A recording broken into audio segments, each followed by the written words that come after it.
तो स्वागत है एपिसोड नंबर 1405 में। तो कैसे हैं सब बेहद की आत्माएं, श्रेष्ठ आत्माएं, जागृत आत्माएं। आशा रखता हूं सब बढ़िया होंगे, मस्त होंगे, व्यस्त होंगे। दादाजी के इस YouTube चैनल पर आप सभी का बेहद का परम परम स्वागत है। मैं हूं अनंत और सभी का स्वागत करता हूं लाइव मेडिटेशन रात को 10 से 11 में। तो आइए आप और हम मिलकर शुरू करते हैं आज का सुपर डुपर एपिसोड।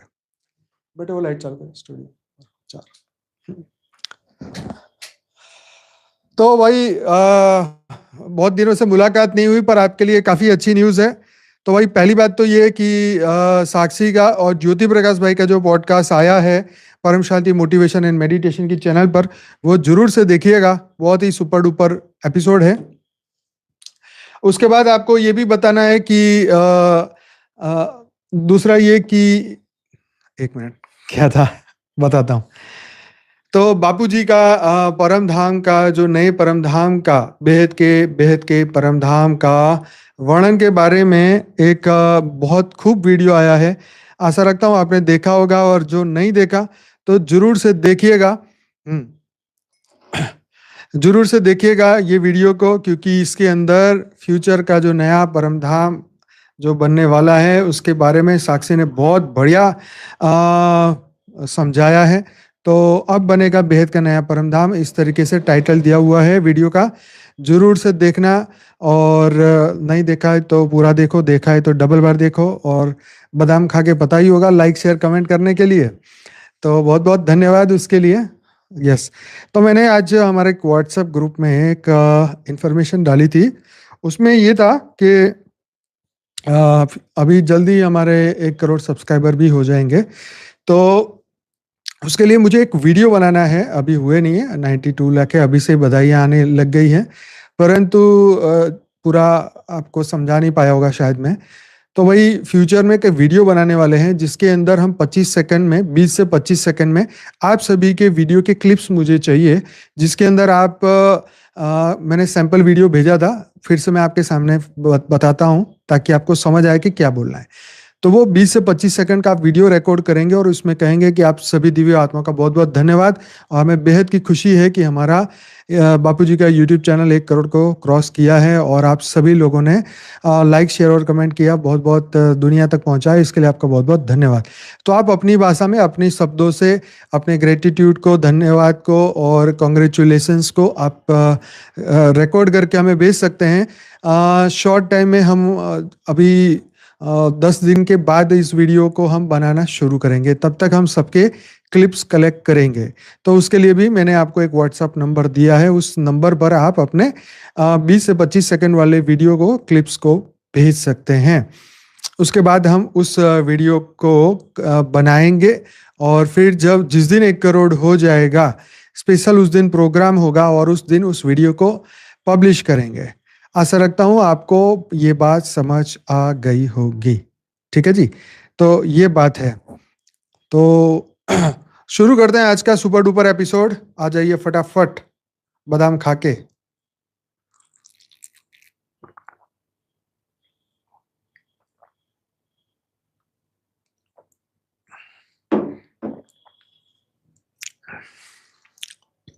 तो आज बैकग्राउंड में नॉइज थोड़ा ज्यादा था, इसकी वजह से मैंने सोचा चलो आज स्टूडियो में ही वीडियो को शूट कर लिया जाए। हाँ, तो भाई आज का जो टॉपिक है वो बहुत ही सुपर डुपर टॉपिक है, व्हाई गॉड इज हिडन। ईश्वर छिपे क्यों है। अच्छा, ये हमें बार बार ये होता है, कई बार मुझे ऐसे क्वेश्चन आते हैं हमारे दिव्य आत्माओं के कि भाई इसके ऊपर आप क्यों बात नहीं करते कि ईश्वर छिपे हुए हैं, इसके बारे में बताओ।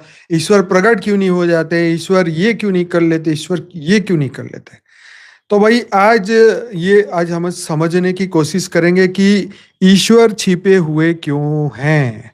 ठीक है, तो ध्यान से बने रहिएगा और ये वीडियो को सुनने का पूरा कष्ट करिएगा। ये इसको थोड़ा ऊपर कर देता हूं क्योंकि बापूजी दिखाई नहीं दे रहे। ठीक है जी, अब देखेंगे। तो जो उसका उत्तर है बहुत ही गहरा है और बहुत सुंदर है। आप जरा ध्यान से सुनिए और समझिए। ईश्वर तो सर्वत्र है, पर सॉरी, ईश्वर तो सर्वत्र है, हर कण में है, हर श्वास में है, लेकिन हमारी चेतना पर माया, अज्ञान, अहंकार का पर्दा पड़ा हुआ है। जब मन शांत होता है, विचार स्थिर होते हैं, तब ईश्वर वही प्रकाश अ, तब भीतर वही प्रकाश झलकने लगता है। जब मन शांत होता है, विचार स्थिर होते हैं, तब ईश्वर वही प्रकाश अ, तब भीतर ही प्रकाश झलकने लगता है। अनुभव से जाना जाता है अनुभव से जाना जाता है, दिखाई नहीं देता। जिस तरह हवा दिखाई नहीं देती पर महसूस होते हैं, वैसे ही ईश्वर भी अनुभव में आता है, दर्शन में नहीं आता है। वह रूप या आकार नहीं है, वह चेतना है, वह प्रकाश है। देखो कितनी मस्त बात है, हाँ? यह आंखों से दिखने वाली चीज थोड़ी ना है। छिपे होने का उद्देश्य समझिए, आत्मा की जो खोज है। यदि ईश्वर सामने होता तो कोई खोज, साधना, प्रेम या श्रद्धा की आवश्यक ही ना हो रहती। ये बात बिल्कुल सच है कि ईश्वर अगर सामने है तो क्या खोज करेंगे, क्या साधना करेंगे। साधनाओं का अंत हो जाता है जब ईश्वर प्रकट हो जाता है। सभी साधनाएं, सभी खोज, सब कुछ खत्म। ईश्वर सामने है तो फिर क्या करना है? नहीं है तो उसके लिए सब खोज रहे हैं ना। उसी खोज के माध्यम से आत्मा परिकृत परिष्कृत होती है, परिपक्व होती है और अंत में उसी में विलीन हो जाती है। तो कितनी बड़ी बात है। देखने वाला और दिखने वाला एक ही है। जो मैं ईश्वर को खोज रहा है वही उसका अंश है। जब यह मैं जब यह मैं मिटता है तब ईश्वर प्रकट होता है। इसलिए कहा गया है, जो खुद को जान ले उसने भगवान को पा लिया। भाई ये बहुत जरूरी है कि जब तक हम अपने आप को ही नहीं जानेंगे तो ईश्वर को तो नहीं जान सकते। मतलब इसीलिए जो आत्मज्ञान और ब्रह्म ज्ञान की बात आती है ना, वो इसीलिए बहुत जरूरी है कि हम ईश्वर को पहले, मतलब अपने आप को समझ ले, अपने आप को खोजे, मैं कौन हूँ, कहाँ से आया हूँ, करना क्या है, क्यों यहाँ पे मृत्यु लोक में फंसा हूँ, कौन सा समय चल रहा है, कितने समय से हम यहाँ पे जीवन मृत्यु में हैं। जब हमें हमारी ये खोज आत्मज्ञान से आगे बढ़ेगी तब ब्रह्म ज्ञान होगा और तब ईश्वर आपके सामने डेफिनेटली प्रकट होगा। तो ईश्वर छिपे नहीं है, वे तो हर जगह है, बस हमें अपनी दृष्टि खोलनी है। जब मन शुद्ध हो, निश्चल हो और प्रेममय होता है, तब ईश्वर स्वयं प्रकट हो जाते हैं अंतर्यामी स्वरूप में। अब ये समझते हैं, जो इंपॉर्टेंट पार्ट अब आ रहा है कि वेद, उपनिषद, पुराण, रामायण, महाभारत, गीता ईश्वर छिपे होने के बारे में क्या कहती है, क्योंकि ये एक आपको एक नई समझ देगा। आप लिखिए, आपके हिसाब से ईश्वर अगर छिपे हैं तो क्यों छिपे हैं? ईश्वर प्रकट क्यों नहीं होते हैं? आपका क्या मानना है? जरूर से कमेंट में लिखिएगा। वेदों का जो दृष्टिकोण है, ईश्वर सर्वव्यापक परंतु अगोचर है। अगोचर, जो दिखाई नहीं देता, जिसको ईश्वर सर्वव्यापक है, सब जगह, परंतु अगोचर है, होते हुए भी नहीं दिखाई देता। तो ऋग्वेद कहता है, एको देवः सर्वभूतेषु गूढ़ः। ऋग्वेद ने यह कहा, एक ही परमात्मा सब प्राणियों में छिपा हुआ है। क्योंकि सब कुछ बना तो उन्हीं से ना, उन्हीं की पावर, उन्हीं की शक्ति से सब बना है। तो वेद बताते हैं कि ईश्वर हर कण में व्याप्त है, परंतु वह इंद्रियों से नहीं देखा जा सकता। जो अपनी बुद्धि और हृदय को शुद्ध करता है वही उसे अनुभव करता है। और भाई ये बात बिल्कुल परम सत्य है। इतना कितनी मस्त बात यहाँ पे हमें वेद बताते हैं कि अपनी बुद्धि और हृदय को जो शुद्ध करता है वही उसे अनुभव करता है। यस। उपनिषदों का जो दृष्टिकोण है, आत्मा में ही ईश्वर का निवास है। तो वो बिल्कुल वो बात बताई गई है ना कि अयम आत्मा ब्रह्म, यही आत्मा ब्रह्म है। जो वेदों का ये दूसरा महावाक्य है, अहम ब्रह्मास्मि, फिर दूसरा है अयम आत्मा ब्रह्म, यही आत्मा ब्रह्म है। तो उपनिषद का दृष्टिकोण, आत्मा में ही ईश्वर का निवास है। कठोपनिषद मानता है, एक श्लोक है, उसका मतलब यह है कि यह आत्मा न तो वाणी, न बुद्धि, न अध्ययन से प्राप्त होती है, केवल उसी को मिलती है जिसे वह ईश्वर स्वयं चुनता है। कितनी मस्त बात है। यह आत्मा न तो वाणी, न बुद्धि, न अध्ययन से प्राप्त होती है, केवल उसी को मिलता है जिसे वह ईश्वर स्वयं चुनता है। तो देखो, जो बुद्धिमान की बुद्धि कहते हैं ना, उनको भी ये ईश्वर नहीं मिलता। वो जिनको चाहे उन्हीं को जगाता है। ये भी एक तर्क है। हाँ, वो अपने ही उन बच्चों को जगाता है। वो उन्हीं अमृत तुल्य, जिनके अंदर वो अमृत छिपा है, उन्हीं को जगाता है, उन्हीं को उठाता है। हाँ, तो ये भी क्वेश्चन आता है ना कि सबको क्यों नहीं भाई? ईश्वर क्या भेदभाव करते हैं? ईश्वर भेदभाव नहीं करते, परंतु हमारी इच्छा कामना वासना इतनी बढ़ जाती है कि हम खुद ही ईश्वर को ढूंढते नहीं। हम सोचते हैं कि भाई ईश्वर की जरूरत क्या है? भाई हम अपना मस्त जीवन जी रहे हैं, हम अपना फर्स्ट क्लास आनंद में हैं, तो ईश्वर की जरूरत क्या है? तो यह आत्मा न तो वाणी, न बुद्धि, न अध्ययन से प्राप्त होती है, केवल उसी को मिलती है जिसे वह ईश्वर स्वयं चुनता है। ईश्वर छिपे इसलिए हैं, केवल आत्मशुद्ध व्यक्ति ही उसे अनुभव कर सके। ज्ञान, अहंकार या तर्क से नहीं, केवल अंतर की शांति और भक्ति से। बहुत ही महत्वपूर्ण बात है यह, बहुत ही महत्वपूर्ण बात। ईश्वर छिपे इसलिए हैं कि केवल आत्मशुद्ध व्यक्ति ही उन्हें पहचान या अनुभव कर सके। देखो, ज्ञान, अहंकार और तर्क से नहीं, केवल अंतर की शांति और भक्ति से वो मिलते हैं। ये ऐसे हमारे वेद कहते हैं। पुराणों का दृष्टिकोण यहाँ पर यह है कि माया रूप से आच्छादित परमात्मा, पुराणों का जो दृष्टिकोण है कि माया रूप से आच्छादित परमात्मा। तो श्रीमद् भगवत पुराण कहता है, नाहम प्रकाशः सर्वस्य योग माया समावृतः। भागवत ये कहता है कि मैं सबको नहीं दिखाई देता, क्योंकि मेरी योग माया ने मुझे आवृत कर रखा है। राइट? तो अर्थ क्या हुआ? ईश्वर स्वयं अपनी माया से ढके हैं, ताकि केवल भक्त ही उन्हें प्रेम और समर्पण से पहचान सके। ईश्वर स्वयं अपनी माया से ढके हैं, ताकि केवल भक्त ही इन्हें प्रेम और समर्पण से पहचान सके। रामायण का दृष्टिकोण ये बताता है कि भक्त के हृदय में ही भगवान प्रकट होते हैं। गोस्वामी तुलसीदास जी ने कहा है कि सिया राममय सब जग जानी, करहु प्रमाण जोरी जुग पानी। मतलब यह कि संपूर्ण जगत राममय है, परंतु यह दृष्टि केवल उसको मिलती है जिसका हृदय निर्मल और भक्ति से भरा हो। तो देखो, किसी ने एक ऐसे तर्क किया कि अच्छा, तो जब भगवान राम खुद धरती पर आए, तो भगवान राम को किन की भक्ति बताई गई? खुद की भक्ति थोड़ी बताई गई। तो उस वक्त किन की भक्ति बताई गई थी? तो उनके गुरु ने उनको कौन सा भक्ति दी थी? उनके गुरु ने उनको कौन सा राम का मंत्र दिया था, या कौन सा मंत्र दिया था? तो फिर जो है, अच्छे अच्छों के मुंह पे थोड़े ताले लग जाते हैं। परंतु यहाँ पर यह भी समझना है कि वही पर ब्रह्म अलग अलग रूप से आते हैं। तो उस वक्त उनको शिव की भक्ति बताई गई। रामेश्वरम में उन्होंने शिव जी का ही वहाँ पे भक्ति की। तो ये भी एक समझने वाली बात है, इसमें तर्क नहीं है, ये ज्ञान है। महाभारत का जो दृष्टिकोण है, भगवान छिपे नहीं, वह पहचानना कठिन है। वो छिपते नहीं है ना, वो डरे हुए थोड़ी है तो छिपेंगे। वो क्यों डरेंगे? डरे दुश्मन भगवान क्यों डरेंगे भाई? तो ईश्वरः सर्वभूतानां उद्देश्य अर्जुन तिष्ठिति। गीता में ये श्लोक आता है, हे अर्जुन, भगवान सबके हृदय में स्थित है। अर्थ यह है कि बाहर नहीं, भीतर बैठे हैं, लेकिन मनुष्य बाहर ढूंढते हैं, इसलिए उन्हें नहीं पाता। ये बात बिल्कुल सच है।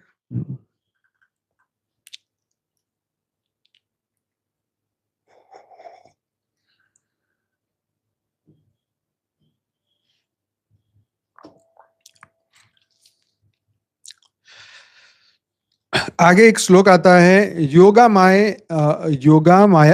माया से आवरण।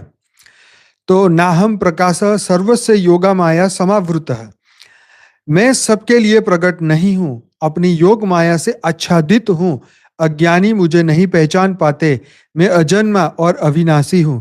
ईश्वर छिपे नहीं है, वे चेतना के उच्च स्तर पर है, और हम अपने निम्न विचारों में डूबे हैं। जब विचार, वासना और अहंकार मिटते हैं, तब वही छिपा हुआ भगवान सामने आता है।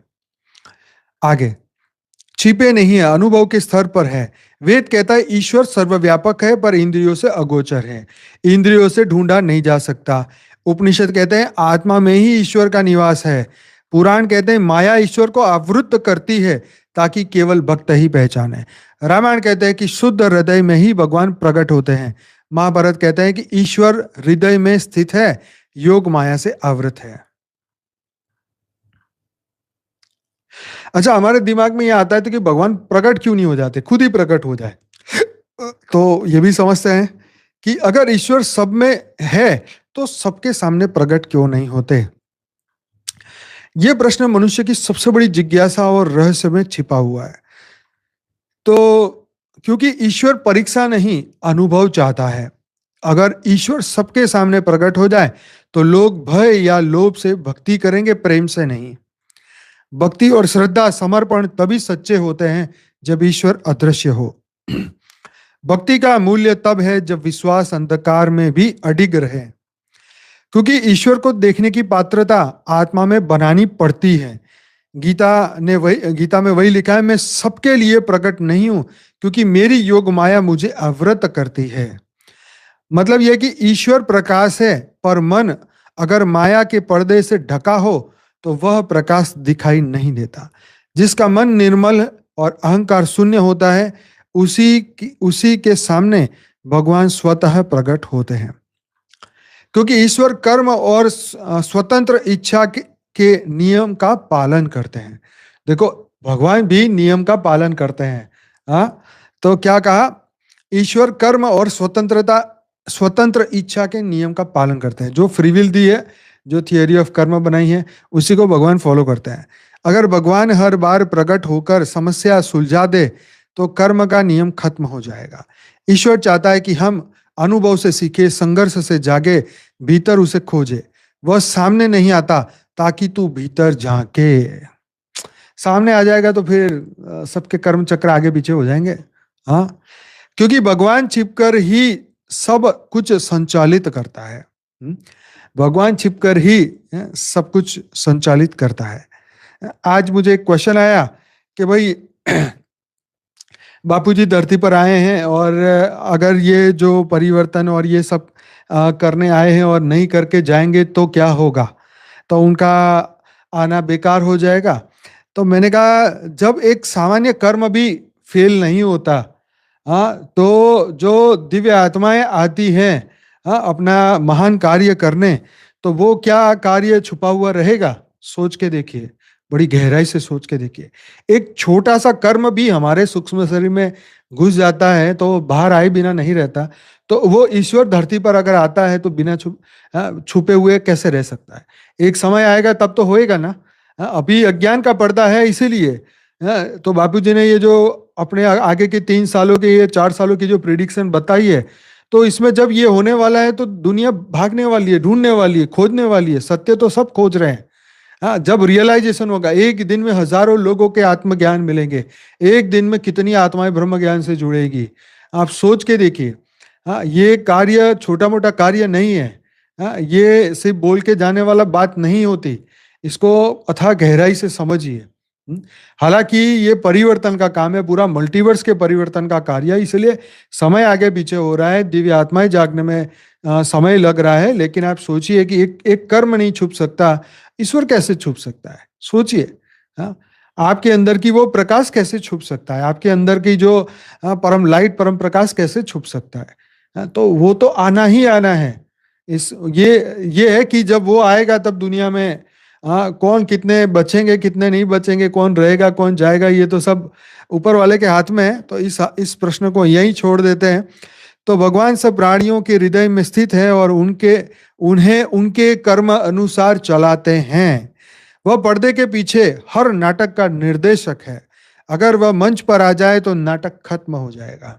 राइट, क्योंकि छिपे रहकर ही आत्मा की चेतना को उठाता है। वह प्रकट नहीं होता ताकि आत्मा खुद उठे, तप करे, प्रेम करे, आत्मज्ञान के प्रकाश में उसे अनुभव करे। क्योंकि ये बनाया, ये सृष्टि के नियम ऐसे बनाए गए ना, वो खुद नहीं तोड़ना चाहते। भगवान कृष्ण की तरह अपने नियम बनाए, वो तो मतलब भगवान कृष्ण तो तोड़ सकते हैं, हाँ, उन्होंने सोचा कि ये अब नहीं उठाएगा तो मैं तो उठा ही लूंगा। तो देखो भगवान भी हो सकता है आगे जाके अपनी अपनी फ्री विल है भाई, कहता है ना ब्रह्म की इच्छा को कोई नहीं जान सकता। तो उनकी इच्छा वो बदल भी सकते हैं, पर्दा उठा भी सकते हैं, सब कुछ उनके हाथ में है। कोई उनको बांध नहीं सकता, कोई माया नहीं बांध सकती, ना कोई एलियन ना कोई कुछ। यस, ब्रह्मांड भी प्रकाश का पक्ष देते हैं। वाह, ब्रह्मांड भी प्रकाश का पक्ष लेते हैं। सही बात है। प्रकाश के ही तो प्रकाश, जगमगाती हुई प्रकाश, दिवाली, रोशनी, लाइट, सभी सभी वही सब लोग पसंद करते हैं, क्योंकि वो प्रकाशमान मूर्ति है। हम अंधकार नहीं है, हम प्रकाशमान है। राइट, तो ज्ञान का प्रकाश सबसे बड़ा प्रकाश है। जो खुद को जान ले वही उससे देख लेता है। उपनिषद कहते हैं ईश्वर देखने से नहीं, होने से मिलता है। आंखें क्या देखेगी, चर्म चक्षु क्या देखेंगे, ये तो लिमिटेशन में है। हाँ, ये तो वो तो कितने सारे बैक्टीरिया को हम आंखों से नहीं देख सकते। सोचिए, ईश्वर को देखने की तो दृष्टि कहाँ है, किसी के पास है? एक बैक्टीरिया नहीं दिखाई देता, हवा के वायरस नहीं दिखाई देते, कितने सारे कीड़े मकोड़े हम नहीं देखते, हम खा जाते हैं। सोचिए, तो ईश्वर कैसे दिखेंगे तुम्हें? कीड़े मकोड़े नहीं दिखते। और जब पात्रता बनती है तब ईश्वर स्वयं प्रकट हो जाते हैं। हम्म, रामायण में तुलसीदास जी कहते हैं कि भव भव भय बिनु होई निहारी, प्रकट ही प्रीति पावन पियारी। जब हृदय भय मोह और वासना से मुक्त होता है तभी प्रिय भगवान स्वयं प्रकट हो जाते हैं। यस, ईश्वर छिपे नहीं है, हम तैयार नहीं है। ईश्वर छिपे नहीं है, हम तैयार नहीं है, बहुत सही कहा है। कारण क्या है? परीक्षा नहीं, अनुभव चाहिए। तो भक्ति सच्ची रहे। योग माया का जो आवरण है वो कारण है। हाँ, मन शुद्ध होने पर वो दर्शन देते हैं। कर्म का नियम आत्मा को सीखना है। पर्दे के पीछे के निर्देशक सृष्टि का संतुलन बनाए रखना। आत्म जागरण का मार्ग भीतर से मिलन होना। पात्रता बनते ही प्रकट दिव्य अनुभव स्वयं होता है। तो अब ये दिमाग में आता है कि वो करता क्या है। बहुत महत्वपूर्ण प्रश्न है, ईश्वर करता क्या है? यह सवाल जितना सरल है उतना ही गहरा है, क्योंकि ईश्वर करने वाला नहीं, करवाने वाला है। तो आओ ये भी समझते हैं, शास्त्र भाग्य के अनुसार समझते हैं। ईश्वर करता नहीं, आधार है। वह स्वयं कर्म नहीं करता, बल्कि सारी सृष्टि को चलाने वाली शक्ति है।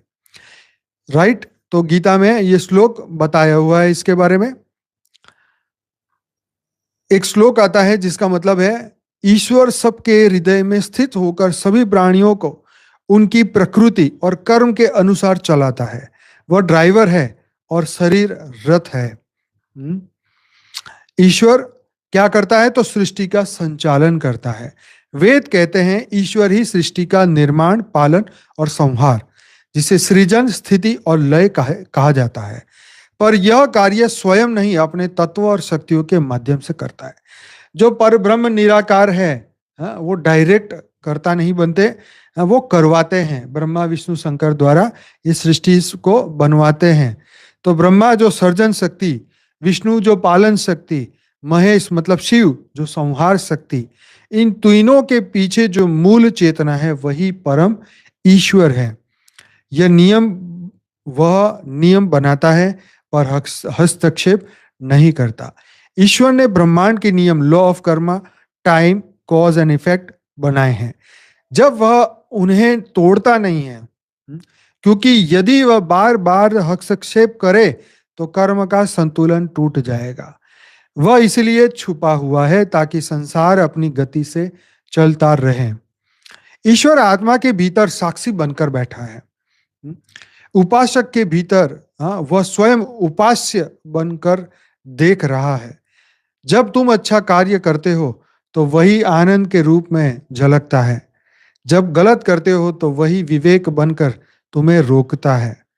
वह हर आत्मा के भीतर साक्षी चेतना के रूप में कार्यरत है। वह प्रेम संतुलन के रूप में काम करता है। सूरज का काम है प्रकाश देना, पृथ्वी का घूमना, जीवन की लय चलना, ये सब उसी की अनंत बुद्धि और प्रेम की व्यवस्था है। वह करता नहीं, पर उसके बिना कुछ होता भी नहीं। वो नहीं करता, फिर भी उससे कुछ छुपा भी नहीं है। वाह। वह आत्मा को धीरे धीरे स्वयं तक ले जाता है। ईश्वर का परम कार्य है आत्मा को अज्ञान से ज्ञान तक, मनुष्य से देवत्व तक और सीमित से असीम तक पहुंचाना। इसलिए कहा गया है संसार खेल है, लक्ष्य परमात्मा की प्राप्ति। तो ईश्वर करता क्या है, सारांश में देखें तो ब्रह्मांडीय स्तर पर सृष्टि पालन लय का संचालन करता है। प्रकृति स्तर पर क्या देखें, नियमों और ऊर्जा का संचालन करता है। व्यक्ति के स्तर पर देखें तो अंतरात्मा के रूप में मार्गदर्शन है। आध्यात्मिक स्तर पर देखें तो आत्मा को अपने स्वरूप तक उठाना। हाँ? तो संक्षेप में शॉर्ट में कहे तो वह करता नहीं, पर उसी से सब होता है। वह दिखाई नहीं देता, पर हर कार्य उसी की चेतना से घटता है। तो भाई एक कंसेप्ट भी आजकल बहुत दार्शनिक लोगों का आता है कि ईश्वर का छिपा रहना, डिवाइन हिडननेस प्रॉब्लम जिसे कहा गया है, डिवाइन हिडननेस प्रॉब्लम, ईश्वर का छिपा रहना। ये दार्शनिक दृष्टि से अगर हम समझे तो यह पश्चिमी दर्शन और धर्मशास्त्र में बहुत प्रसिद्ध विषय है। तो यह प्रश्न कहता है कि डिवाइन हिडननेस प्रॉब्लम क्या है। तो अगर ईश्वर सर्वशक्तिमान है, सर्वज्ञ है, प्रेममय है, तो फिर वह अपने अस्तित्व को स्वरूप रूप से सबके सामने क्यों नहीं प्रकट करता। दूसरे शब्दों में कहें तो क्यों बहुत से सच्चे ईमानदार भले लोग भी ईश्वर का अनुभव नहीं कर पाते, जबकि वे ईश्वर को सिंसियरली ढूंढते हैं। बहुत सत्य क्वेश्चन है।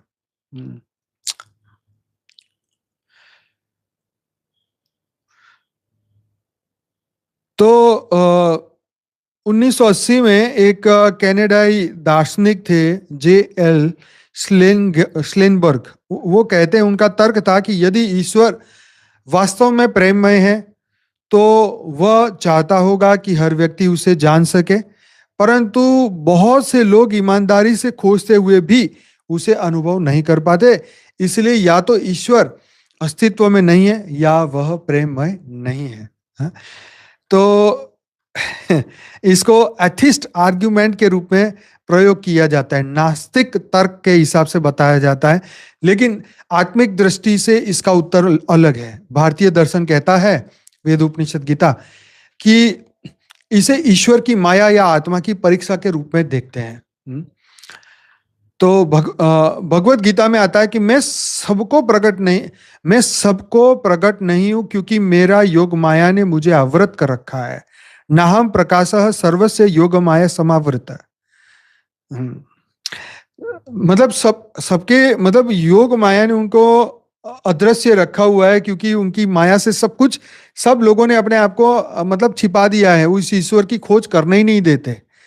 ईश्वर का छिपा रहना अन्याय नहीं है, बल्कि चेतना की परिपक्वता की प्रक्रिया है। जो भीतर शुद्ध होता है उसके लिए ईश्वर स्वतः प्रकट हो जाता है।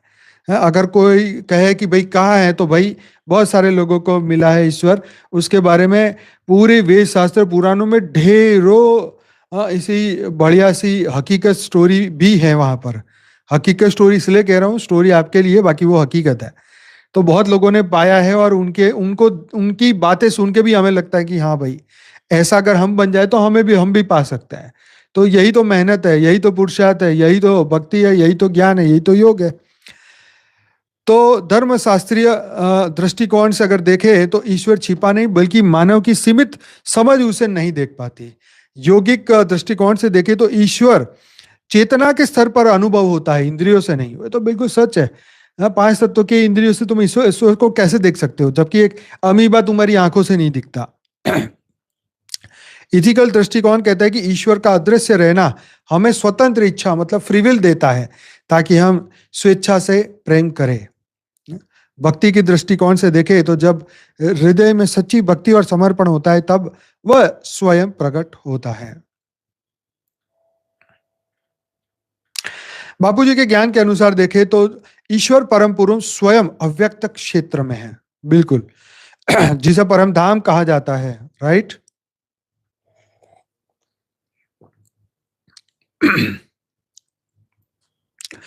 वह इसलिए छिपा है क्योंकि यह काल का क्षेत्र है, जहां ऊर्जा, तत्व और चेतना सीमित रूप में है।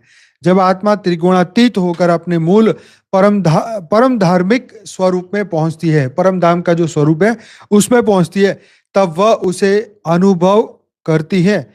वहां कोई छिपाव नहीं है, केवल चेतना का अंतर है। तो परम धाम में जाके कोई पर्दा नहीं रहता भाई।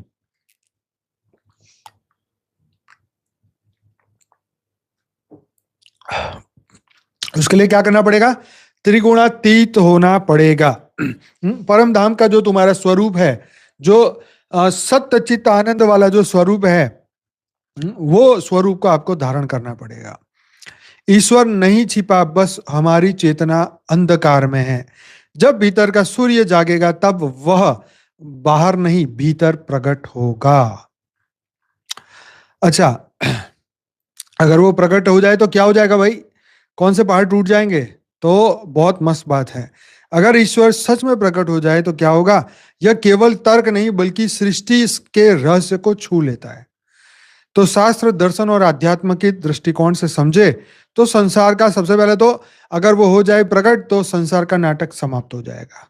ठीक है, दी एंड हो जाएगा। गीता कहती है यह संपूर्ण जगत मेरी अव्यक्त मूर्ति से व्याप्त है। गीता में ये कहा है 9.4 में। यस, इसका अर्थ है संसार एक नाटक मंच है और ईश्वर उसका अदृश्य निर्देश करने वाला। अगर निर्देशक मंच पर आ जाए, डायरेक्टर ही मंच पे आ जाए तो नाटक रुक जाएगा, पात्र अपनी भूमिका भूल जाएंगे। इसलिए ईश्वर पर्दे के पीछे से सब कुछ संचालित करता है। प्रकट होकर वह खेल का उद्देश्य ही समाप्त कर देगा और यह अनुभव की परीक्षा अधूरी रह जाएगी। अगर वह प्रकट हो जाए, फ्री विल मिट जाएगी। आज मनुष्य को जो स्वतंत्रता है भले बुरे कर्म करने की, सीखने की, खोजने की, वह इसलिए क्योंकि ईश्वर छिपा हुआ है। अगर वह सामने प्रकट हो जाए तो कोई भी अपने कर्मों के लिए जिम्मेदार नहीं रहेगा। हर कोई बस आदेश पर चलेगा। कर्म, संस्कृति, प्रेम, भक्ति, साधना सब अर्थहीन हो जाएंगे। तो ईश्वर प्रकट हो तो चेतना का विस्फोट होगा, कॉस्मिक स्विफ्ट होगा। जब दिव्य उपस्थिति प्रकट हो जाती है तो सारी चेतनाएं उसकी आवृत्ति, फ्रीक्वेंसी से स्पंदित होने लगती है। वेद कहते हैं यदम भावम तदम भवति। जिस भाव का अनुभव होता है वही विश्व में प्रकट होता है। ईश्वर के प्रत्यक्ष होने का अर्थ होगा सृष्टि की सारी ऊर्जा उच्चतम आवृत्ति पर पहुंच जाएगी। अज्ञान, अहंकार, हिंसा का लोप हो जाएगा। काल युगों का अंत और सत्य युग का आरंभ हो जाएगा। कल युग का अंत और सत्य के युग का शुरुआत हो जाएगी। तो मेरा स्पीकिंग ट्री पे जो पॉडकास्ट आया था 2026 में, परम धाम की ऊर्जा उतरेगी, वो उसके बारे में आप जरूर से देखिएगा। मेरा बहुत ही बढ़िया सा आया हुआ है पॉडकास्ट, आशा रखता हूँ आपने देखा होगा। तो प्रकट परिवर्तन होगा। हाँ, तो जिसे बापूजी कहते हैं व्यक्त से अव्यक्त में परिवर्तन। हाँ, अगर वह अव्यक्त से व्यक्त हो जाए तो काल की सीमा टूट जाएगी। ईश्वर अव्यक्त क्षेत्र, परम धाम, बेहद लोक में स्थित है। अगर वह ईश्वर के भौतिक स्तर पर प्रकट हो जाए तो 5 तत्व की सीमाएं टूट जाएगी। तत्व, ऊर्जा, प्रकाश और चेतना, यह संपूर्ण रूप से डिवाइन फ्रीक्वेंसी शिफ्ट हो जाएगी। परिणाम क्या होगा? मृत्यु का अंत होगा, सीधा अमरलोक का आरंभ होगा, आत्माओं का जागरण होगा, पृथ्वी का स्पंदन बढ़ेगा, वाइब्रेशन बढ़ जाएंगे, 3D to 5D हो जाएगा, चेतना की ओर संक्रमण बढ़ जाएगा। 3D, उसमें मैंने उस पॉडकास्ट में 3D चेतना, 5D चेतना भी समझाई है। जो स्पीकिंग ट्री का जो अभी लेटेस्ट एपिसोड आया उसमें बापूजी के ज्ञान के अनुसार जब परम शक्ति प्रकट होगी, बापूजी बताते हैं जब परम पुरुष की शक्ति प्रकट होगी तब काल का पट समाप्त होगा। जो मल्टीवर्स परिवर्तन की जो बापूजी बात कर रहे हैं, आत्माएं त्रिगुणातीत होकर अमर लोक में प्रवेश करेगी। यानी ईश्वर का प्रकट होना केवल दर्शन नहीं है, ईश्वर का प्रकट होना केवल दर्शन नहीं बल्कि महाजागृति और महा विश्व परिवर्तन का संकेत होगा। तो क्या होगा अगर प्रकट हो जाए? तो भौतिक स्तर पर प्रकृति की गति बदल जाएगी, समय रुक जाएगा। मानसिक स्तर पर देखें तो मन शून्य, भय समाप्त होगा, प्रेम और ज्ञान का विस्फोट होगा। जो बाबूजी कहते हैं ना कि ये होना ही चाहिए, ज्ञान दुनिया तक पहुंचना चाहिए। आध्यात्मिक स्तर पर देखें तो आत्मा का अपने स्रोत से मिलन होगा और अमरता की प्राप्ति होगी। ब्रह्मांडीय स्तर पर देखें तो अनंत लोकों में कंपन मतलब वाइब्रेशन का परिवर्तन होगा और नवी सृष्टि का प्रारंभ होगा। तो वही हमारा जो मल्टीवर्स परिवर्तन की जो बापूजी ने बात बताई है। अंतिम सत्य, ईश्वर के प्रकट होने की प्रतीक्षा मत करो, अपने भीतर उसे प्रकट करो। जब तू भीतर प्रकाशमान होगा वही पल होगा जब ईश्वर प्रकट हुआ। समझ लो, जब वो पल आ जाएगा तब समझो ईश्वर प्रकट हो गया आपके भीतर। तो भाई बापूजी इसलिए सबको बेहद की परम आत्मा बना रहे हैं, दिव्य आत्मा बना रहे हैं, जागृत आत्मा बना रहे हैं, परम प्रकाश की आत्मा बना रहे हैं, ताकि जो शिफ्ट आएगा, परिवर्तन होगा, सब आत्माएं उसके लिए तैयार हो जाएगी और अंत समय में कोई रह नहीं जाएगा, सभी परम धाम में जाने के लिए तैयार होगी। और इसलिए ज्ञान, योग, सेवा, धारणा का डेली अभ्यास हम सबको करना है और बहुत बड़े लेवल पर जाना है। सबको परम प्रकाश दुनिया में फैलाना है। यही वाइब्रेशन, परम धाम के वाइब्रेशन, परम शक्ति के वाइब्रेशन, परम लाइट के वाइब्रेशन हमें पूरी दुनिया में फैलाने हैं। तो भाई सभी दिव्य आत्माएं, कैसा लगा आज का ये प्रोग्राम मुझे जरूर से बताइएगा। अच्छा लगा है तो लाइक करो, शेयर करो, कमेंट करो। और ईश्वर छिपे नहीं है, अज्ञानियों के लिए छिपे हुए हैं, बाकी वो हमारे भीतर हैं, वो हमारे सामने हैं। जब हम सोचेंगे उसके बारे में वो प्रकट हो जाएंगे। वो जीनी आता था ना पहले, वो ऐसे ऐसे ऐसे घिसते थे उसको तो जीनी प्रकट हो जाता था। ऐसे ही बुद्धि उसमें लगाओ, मन को आत्मस्थ करो और सामने देखो वो परम प्रकाश के उस पर ब्रह्म को, परम लाइट को, तो वो तुम्हें साक्षात दिखाई देगा, पर आत्मा की प्रकाश से दिखेगा। इन आंखों से, 5 तत्व की आंखों से नहीं दिखेगा। ठीक है जी, तो बहुत बहुत धन्यवाद आप सभी दिव्य आत्माओं का। तो जो लोग हमसे जुड़े हुए हैं उनका बहुत बहुत स्वागत है। जो जुड़ना चाहते हैं वो हमारे व्हाट्सएप नंबर पे वीडियो के नीचे डिस्क्रिप्शन बॉक्स में दिया हुआ है, उसमें जाइए और वहां से व्हाट्सएप कर सकते हैं। और मुझे ईमेल करना है तो anant@paramshanti.org पर भेज सकते हैं ईमेल। और हमारा paramshanti.org वेबसाइट पर जाइए, paramshantiblogs.org वेबसाइट पर जाइए, कॉन्टेक्ट पेज में जाइए, वहाँ पे 2 व्हाट्सएप नंबर मिलेंगे, उसको आप सेव करिए, मैसेज करिए, हमसे जुड़िए, ग्रुप में जुड़िए, आगे बढ़िए। और आप सभी दिव्य आत्मा का खूब खूब धन्यवाद। आज का एपिसोड इतना ही, मिलते हैं कल रात को 10 बजे। सभी दिव्य आत्माओं का बहुत बहुत धन्यवाद। बेहद की परम महाशांति है। Thank you so much.